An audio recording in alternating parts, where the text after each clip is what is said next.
kita punya leuweung karena leuweung Tiis itu 11 hektar di wilayah Wonosalam. Nah, di bawah leuweung Tiis ini ada sumber bahan baku PDAM. Artinya ini pohonnya harus tetap terjaga, nggak boleh ngarang-rangan, ya kan?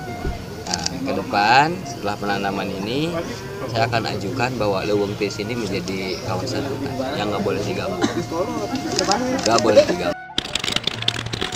Linmas pangkolotna, oi. Linmas pangkolotna nu ngarasa linmas aki-aki ka dieu. Linmas aki-aki mana saha? Pangkolotna. Bah, satuju teh lamun leuweung Tiis dijadikeun leuweung geledegan deui. Satuju kunaon bet satuju? Satujuna ame air seueur gitu. Hah? Talian seueur. Ambe cai seueur. Tanggalan ulah anu dituar pokona. Tanggalan ulah dituar. Mah di taluaran ya mah. Oh, ulah di taluaran. Jadi sumber tadi teh aya. Sambar tai teh aya. Terus naon deui? Seueur rupa-rupa pokona pohon-pohon anu berkembang nu naon nan air gitu maksudnya ulah dituar. Abah ti leuletik di dieu baheula. Kapungur. Ieu geledegan leuweung. Ayeuna ngarang-rangan. Ayeuna dideweungkeun deui. Satuju Abah? Satuju. Nah, Abah ngawakilan Bupati Purwakarta pelakeun ieu. Oh, ku Abah.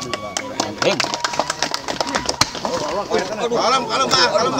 Geus semangat deui. Kalem. Semangat itu.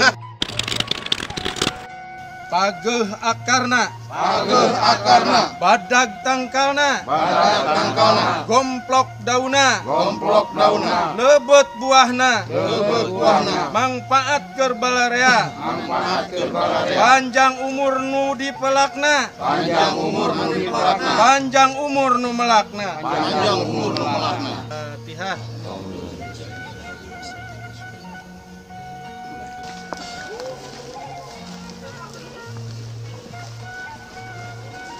Tanggal naon cek ada istilah dibikin kapan ya cek melah. Insya Allah di monitor. Si Abah di monitor nggak bisa. Abah pengantin muda. Ini kita dapat bibit nih dari Pak Kepala Dinas Kehutanan Provinsi Jawa Barat.